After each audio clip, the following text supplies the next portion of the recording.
악인의 배는 줄이느니라. 아멘. 오늘 우리가 읽은 이 잠언 13장은 어제 우리가 읽은 12장과 비슷한 주제로 시작을 하고 있습니다. 12장 1절에서도 훈계를 듣는 것에 대한 이 교훈이라는 말로 시작을 했습니다. 그러니까 듣는 것, 훈계를 듣는 것에 대한 중요성을 이야기했고 13장도 비슷한 주제로 시작을 하고 있습니다. 1절을 보시면 지혜로운 아들은 아비의 훈계를 들으나 거만한 자는 꾸지람을 즐겨 듣지 아니하느니라 라고 이야기를 하고 있습니다. 그러니까 1절은 지혜로운 아들이 어떤 아들인가에 대해서 이야기를 하고 있어요. 지혜로운 아들의 특징은 아비의 훈계를 듣는다라는 것입니다. 그냥 듣는 것이 아니라 듣고 순종하는 것을 의미하고 있어요.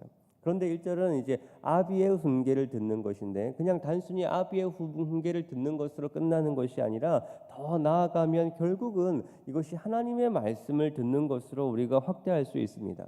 왜냐하면 하나님께서 우리 아버지 되시기 때문에 그래요.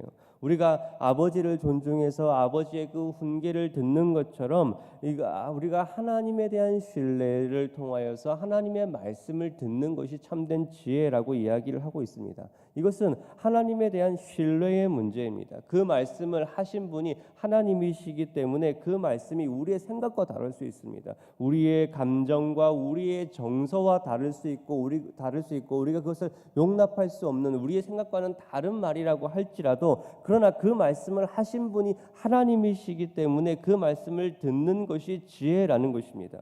그리고 이렇게 할 수 있는 것은 결국 하나님의 하나님 되심에 대한 그 신뢰로부터 나오는 것입니다. 결국 우리의 믿음은 무엇으로부터 자라납니까? 들음으로부터 자라나게 되는 거예요. 듣는 마음이 있어야, 들을 수 있는 귀가 있어야 우리의 믿음이 갈수록 자라갈 수가 있는 것입니다. 그런데 반대로 듣지 않는 사람들은 1절에서 뭐라고 이야기합니까? 거만한 자다라고 이야기합니다. 거만한 자는 꾸지람을 즐겨 듣지 아니하느니라 라고 되어 있습니다. 거만하다라는 말은 업신여기다, 조롱하다라는 뜻이 있습니다. 그러니까 거만한 자는 어떤 사람입니까? 아버지의 그 훈계를 조롱하는 사람입니다. 업신여기는 사람입니다. 충고를 받지 않고 자기의 생각이 절대적으로 옳다라고 생각하는 사람입니다. 그렇기 때문에 그 사람이 교만한 사람이 되는 거예요. 결국 지혜로운 사람은 들을 수 있는 사람이고 듣고 수용하고 순종할 수 있는 사람이 지혜로운 사람입니다. 그러나 업신여기고 무시하는 사람은 교만한 사람입니다. 그런데 이것은 단순히 교만한 것으로 잠언에서 이야기하고 있는 것이 아니라 악한 것이고 어리석은 것으로 이야기를 하고 있어요. 철저히 자기가 옳다라고 생각하는 것만 옳다라고 생각하기 때문에 그래요. 자신의 지식과 자신의 능력 안에 갇혀버리는 겁니다. 들을 줄 모르니까 어리석은 것이고 순종하지 않으니까 악한 것이 되어버리는 거예요. 그것이 10절에서도 나와 있습니다. 교만에서는 다툼만 일어날 뿐이라 권면을 듣는 자는 지혜가 있느니라.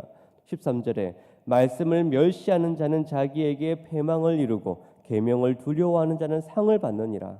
18절도 마찬가지입니다. 훈계를 저버리는 자에게는 궁핍과 수욕이 이르거니와 경계를 받는 자는 존영을 받느니라. 여러분, 성경은 특별히 이 잠언 말씀은 듣는 것에 대해서 강조를 하고 있습니다. 우리가 들을 수 있어야 되는 거예요. 그래서 우리는 날마다 기도할 때 들을 귀를 달라고 우리가 기도를 해야 됩니다. 그래서 우리에게 주어지는 하나님의 말씀을 들을 수 있어야 되고 말씀을 통한 우리의 권면과 다른 사람을 통해서 하나님께서 우리에게 주시는 여러 가지 교훈들을 들을 수가 있어야 되는 거예요. 결국 하나님의 말씀 그리고 다른 사람을 존중히 여겨서 듣고 순종하는 사람은 상을 얻는다라고 잠언이 우리에게 이야기를 하고 있습니다. 그런데 사실 이렇게 권면, 훈육, 말씀, 순종이라는 계명은 오늘날 절대 그 권위가 부정되고 있는 이 포스트 모더니즘 이 시대에서는 이렇게 별로 인기 있는 말들이 아닙니다. 오히려 오늘날의 이런 말들은 부정적인 의미로 사용되고 있어요. 그래서 어떤 현대어 성경에서는 이 훈육이라는 말을 아예 다른 말로 번역을 하는 경우도 있습니다. 그러나 결국은 믿음은 우리의 신앙의 성숙은 그 말씀, 훈육의 말씀, 교훈의 말씀을 들음으로 자라가게 되어 있습니다. 그래서 우리가 우리의 부모로부터 훈계의 말씀을 들어야 되고 말씀을 들어야 되고 우리보다 앞선 신앙의 선배들의 교훈을 들을 줄 알아야 되는 거예요. 그래서 들을 수 있는 사람이 지혜로운 사람이다. 잠언은 계속해서 우리에게 어제와 오늘 그리고 앞으로도 계속 강조를 하고 있습니다. 여러분, 듣는 지혜가 있는 삶을 살아가시기를 바랍니다. 그리고 2절과 3절 우리 한번 또 같이 읽어보겠습니다. 시작. 사람의 입의 열매로 인하여 복록을 누리거니와 괴사한 자는 강포를 당하느니라. 입을 지키는 자는 자기의 생명을 보존하나 입술을 크게 벌리는 자에게는 멸망이 오느니라. 잠언 말씀은 듣는 것에 대해서도 강조를 하고 있지만 또 동시에 계속 반복해서 강조하고 있는 것이 뭔가요? 우리가 말하는 것에 대해서, 우리의 입술에 대해서 강조를 하고 있습니다. 2절에 입의 열매로 복록을 누린다. 3절에 입을 지키는 자는 생명을 보존한다. 반대로 입술을 크게 벌리는 자에게는 멸망이 온다라고 되어 있습니다. 입술을 크게 벌린다라는 뜻은 무책임하고 과장된 말을 의미합니다. 그러니까 이 두 구절이 공통적으로 말하고 있는 말이 뭔가요? 우리가 말한 그 말에 대한 분명한 결과가 있다라는 거예요. 말에 대한 책임을 져야 된다는 것을 우리에게 이야기를 하고 있습니다. 말은 한번 내뱉고 그냥 사라져 버리는 것이 아니라 반드시 어떠한 결과를 만들어내는 것이 우리의 말입니다. 그렇기 때문에 우리는 말에 대해서도 지혜가 있어야 되는 거예요. 그리고 말은 단순히 말 자체로의 문제로만 끝나는 것이 아니라 그것이 우리의 마음과 연결되어 있습니다. 말은 단순히 우리의 입에서 나오지만 그러나 그 말은 우리의 마음과 연관이 되어 있어요. 2절을 보시면 입에 대해서, 입술의 열매에 대해서 이야기를 하고, 그리고 그것이 대조되는 것이 마음이 괴사한 자라고 대조가 되고 있습니다. 그러니까 입과 마음, 말과 마음이 서로 대칭을 이루고 있는 거예요. 결국 말은 우리의 마음과 분리되지가 않습니다. 우리의 마음에 있는 생각과 우리의 마음에 있는 것들이 우리의 입으로 나오게 되는 거예요. 결국 말은 말의 문제로만 끝나는 것이 아니라 우리의 마음의 문제입니다. 이것을 가장 극단적으로 보여주고 있는 것이 민수기 13장이죠. 하나님께서 가나안 땅을 12정탐꾼에게 정탐하라라고 이야기했습니다. 그런데 그 12정탐꾼은 똑같은 환경, 똑같은 객관적인 사실을 보았지만 그러나 10명은 거기에 대해서 악평을 하고 오직 여호수아와 갈렙만이 그것을 하나님께서 말씀하신 대로, 하나님께서 보여주신 대로 보고 긍정적인 평가를 하는 거예요. 그런데 그렇게 그들이 평가한 것은 평가한 것으로 끝나는 것이 아니라 하나님께서 어떻게 하셨습니까? 그들이 말한 대로 그 모든 역사를 이루어 가셨습니다. 악평한 사람들은 실제로 악평한 대로 그 땅에 들어가지 못하고 다 광야에서 죽었고, 오히려 여호수아와 갈렙만이 그 땅을 그들의 입술의 고백대로 그 땅을 차지하게 하신 거예요. 결국 여러분, 말에는 권세가 있습니다. 말은 단순히 말 한마디가 아니라 우리의 믿음과 마음이 우리의 입술로 증명이 되는 거예요. 그렇기 때문에 우리는 날마다 우리의 입술의 열매로 복된 열매를 맺을 수 있도록 날마다 우리의 입술을 위해서, 우리의 말을 위해서 여러분들이 기도를 하셔야 되는 거예요. 우리의 입술을 지켜달라고, 입술에 파수꾼을 세워달라고 여러분 간절히 기도하시기를 바랍니다. 그리고 또 7절을 한번 같이 읽어보겠습니다. 시작. 스스로 부한 차여도 아무것도 없는 자가 있고 스스로 가난한 차여도 재물이 많은 자가 있느니라. 13장은 또 어떤 주제를 우리에게 이야기하고 있냐면 부와 재물에 대해서 이야기를 하고 있습니다. 특별히 뭐라고 이야기하냐면 7절을 보시면 스스로 부한 채 하는 사람이 등장합니다. 스스로 부한 채 하는 사람은 어떤 사람인가요? 실제로 부자가 아니에요. 실제로 이 사람은 가난할 수 있습니다. 그런데 스스로 부한 채 하는 거예요. 왜 스스로 부한 채 할까요? 왜 스스로 부자인 것처럼 보이려고 드러내고 있는 거예요? 자기를 돋보이고 싶은 거죠. 자기를 드러내는 것입니다. 우리는 이것을 허영이라고 이야기합니다. 허영이라는 말의 뜻은 텅 빈 영광이라는 것이죠. 겉으로는 영광스러울지 모르지만 속은 다 텅텅 비어 있는 것입니다. 그러니까 허영은 내가 이 정도 사람이야, 내가 이 정도의 능력이 있어라는 것을 돋보이고 싶은 이 욕망이 나타나는 것이 바로 이 허영입니다. 자신을 과시하고 싶고 나를 포장하고 싶은, 나를 자랑하고 싶은 그 갈망과 욕망으로부터 나오는 거죠. 그런데 이렇게 허영을 부리는 사람이 있다면 또 반대로 실제로 부자이면서 가난한 척하는 사람이 있다라고 이야기합니다. 이 사람은 왜 자기 자신을 가난한 척 보이게 할까요?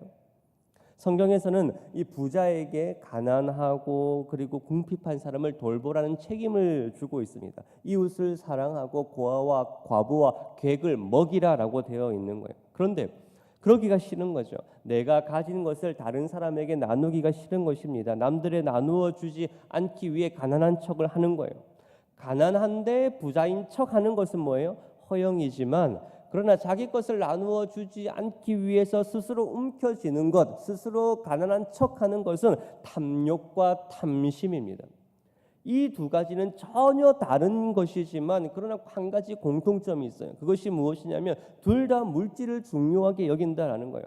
한 사람은 가지지 못한 그 부를 동경하고 있고 또 다른 한 사람은 자기가 가지고 있는 그 부를 움켜잡고 있는 거예요.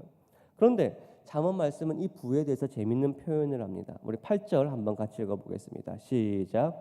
사람의 재물이 자기의 생면의 속전일 수 있으나 가난한 자는 협박을 받을 일이 없느니라. 사실 이 구절은 해석 자체가 쉬운 구절은 아닙니다. 그런데 이제 여기서 재밌는 표현을 하고 있는데 뭐라고 이야기하고 있냐면 여기서 사람의 재물은 자기 생명의 속전일 수 있다라고 이야기합니다. 속전이라는 말은 구속이라는 뜻이고 값을 주고 지불하다라는 것입니다. 그러니까 부자가 자기 재물을 노리는 강도를 만났을 때 이 부자는 자기의 재물을 값으로 주고 속전으로 주고 값을 치르고 위험에서 벗어날 수 있다라고 이야기합니다. 그런데 가난한 사람들은 어떻습니까? 돈이 없기 때문에 아예 처음부터 도둑이나 강도, 위협 자체를 처음부터 안 당하니까 그런 걸 걱정할 필요가 없다라는 거예요. 이 말이 무슨 말이냐면 결국 돈이 많건 적건 결과적으로 돈이 있으면 돈이 있는 대로 다행이고 없으면 없는 대로 다행이다라고 잠언 말씀이 우리에게 이야기를 하고 있습니다. 그러니까 다른 말로 하면 재물 자체는 우리 인생 가운데 결정적인 영향을 미치지 못한다라는 거예요. 많이 가졌는가 적게 가졌는가 우리가 그것 안에서 그것이 참된 우리의 복을 줄 수 없다라는 것입니다. 물론 우리가 돈이 많으면 부유하게 편하게는 살 수 있지만 우리 인생 가운데 하나님께서 우리 인생을 보실 때 그것이 결정적인 영향을 미치지 못한다는 거예요.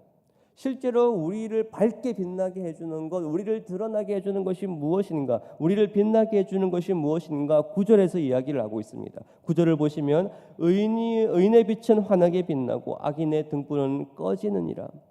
우리를 실제로 빛나게 하는 것이 무엇인가요? 우리를 실제로 드러나게 하는 것이 무엇입니까? 우리 안에 있는 의가 우리를 빛나게 한다라고 이야기합니다. 잠언에서 의는 다른 것이 아니라 누가 지혜로운 사람인가를 이야기하고 있는 거예요. 하나님을 경외하는 것이 지혜입니다. 그러니까 참된 의는 어디로부터 나옵니까? 하나님을 경외함으로부터 우리의 의가 드러나는 거예요. 결국 누가 빛나는 삶을 살아갈 것인가, 누가 인정받는 삶을 살아갈 것인가, 하나님을 경외하고 그분의 교훈대로 살아가는 사람이 그 사람의 인생이 참된 빛나는 인생을 살아가게 될 것이다 라고 이야기합니다.